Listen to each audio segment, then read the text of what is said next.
ప్రార్థనలు జరుగుతున్నప్పుడు ఒక దినమున ప్రజలందరూ చాలా భయంకరంగా ప్రార్థనలు చేస్తున్నారు. ప్రార్థనలు చేస్తూ చేస్తూ చేస్తూ దైవ సేవకురాలు ఇక్కడికి వచ్చి చాలా మందితో ప్రార్థనలు చేసి అట్లా వెళ్ళిందంతే. కుండపోత వర్షం వచ్చి ఎక్కడి లేచిపోయినాయి. స్టేజ్ కానీ అక్కడ అరేంజ్మెంట్స్ అన్ని ఎక్కడ లేచిపోయినాయి. జస్ట్ గ్రౌండ్ ప్రేయర్ చేసేసి ఇంటికి వచ్చిందంతే. కుండపోత వర్షం, అందరూ అప్సెట్ అయిపోయినారు. అప్పుడు నేనెందుకు ఆ శబ్దానికి నా టవర్లో నుంచి అట్లా చూడగానే కుండపోత వర్షం. అప్పుడు అట్లనే నా ప్రార్థన గదిలోకి వెళ్ళి చేతులు పైకెత్తగానే దేవుడు ఒక దర్శనాన్ని చూపెట్టాడు. నేను ఒక పెద్ద బిల్డింగ్ మీద ఉన్నా, చాలా పెద్ద బిల్డింగ్ మీద ఉన్నా.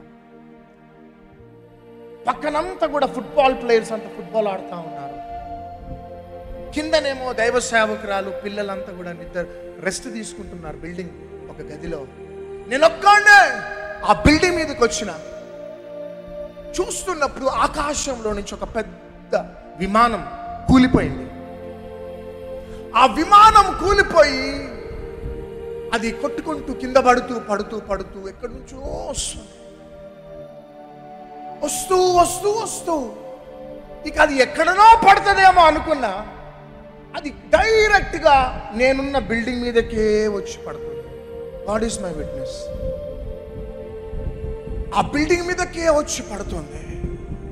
ఇక నేను ఇమ్మీడియట్గా మోకరించి, ప్రభువా ఖచ్చితంగా నేను నేను ఇక చనిపోతా.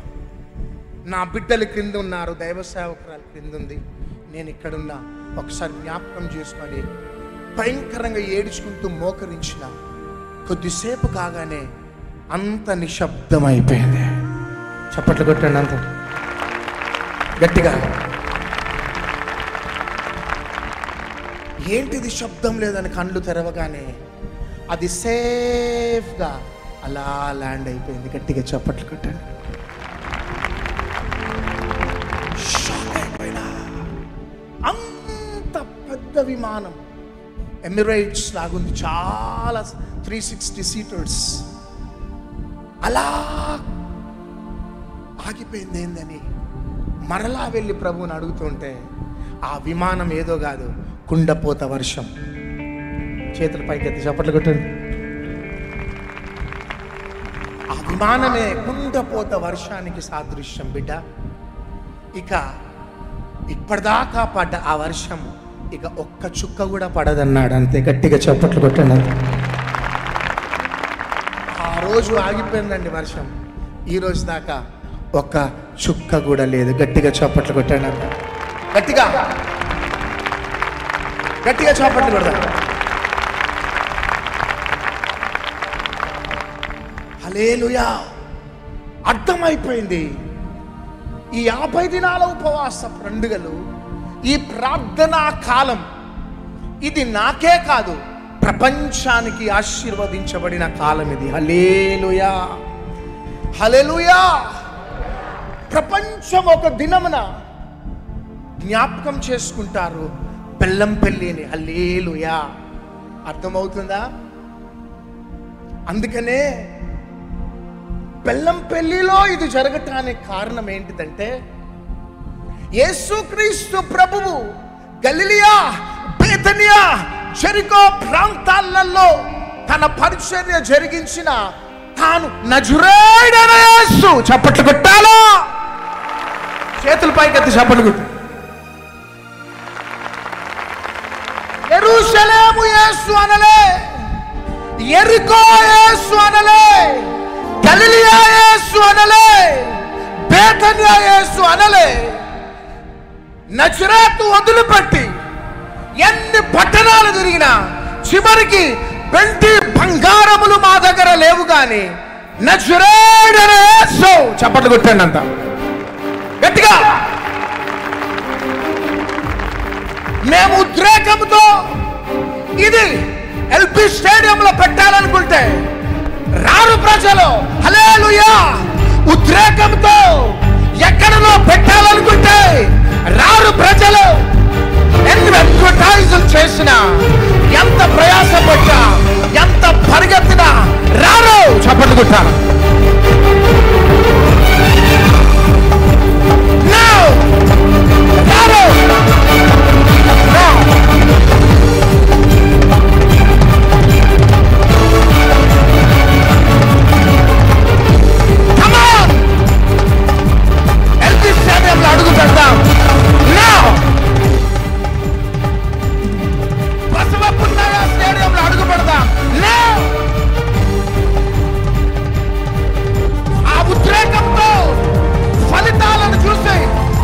వారు ఎక్కడికైనా రాగలుగుతారు.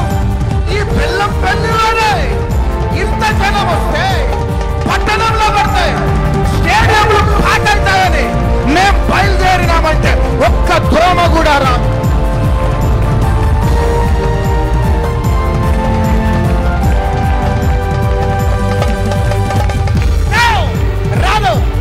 రాదు.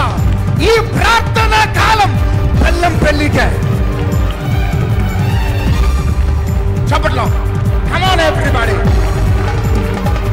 భూమి పునాదులు పడకమునిపై ఈ ప్రార్థన కాలం బెల్లంపల్లికే. చేతులు పైకెత్తి చెప్పండి.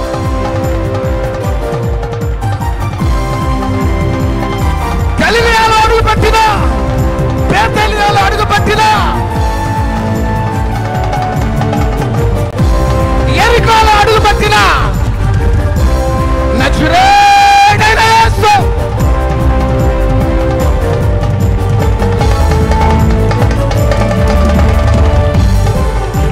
రైల్వే స్టేషన్ క్లోజ్ అయినా, బస్ డిపోలు క్లోజ్ అయినా, ప్రభు ఈ ప్రార్థన కాలానికి ఇక్కడికి ప్రజలను నడిపిస్తారు. చేతుల పైకెత్తి చప్పట్లో. బికాస్ ఈ ప్రార్థన కాలం బెల్లంపల్లికే. చప్పట్లు కొట్టండి. రవాణా షందారాల. ఎందుకంటే నిన్ను దీవించడానికి, నిన్ను ఆశీర్వదించడానికి, నీ శాపాన్ని తొలగించడానికి, నీ దుఃఖ దినము సమాప్తం చేయడానికి, నీవు ఎవరో బలవంతం చేయడం ద్వారా వచ్చిన ఒక డ్యూటీ వాయిస్ వచ్చిన, ముంబై నుంచి వచ్చిన, కర్ణాటక నుంచి వచ్చిన, కేరళ నుంచి వచ్చిన, ఎక్కడి నుంచి వచ్చిన, నువ్వు ఎక్కడ అడుగు పెట్టినావంటే పాస్టర్ ప్రవీణ్ కాదు కలవటానికి, నువ్వు ప్రార్థనా కాలంలో అడుగు పెట్టి. చేతులు పైకెత్తి చెప్పట్లో. కుంటివాడిని లేపిన నా నజరేయుడైన యేసు బ్రతికే ఉన్నాడు.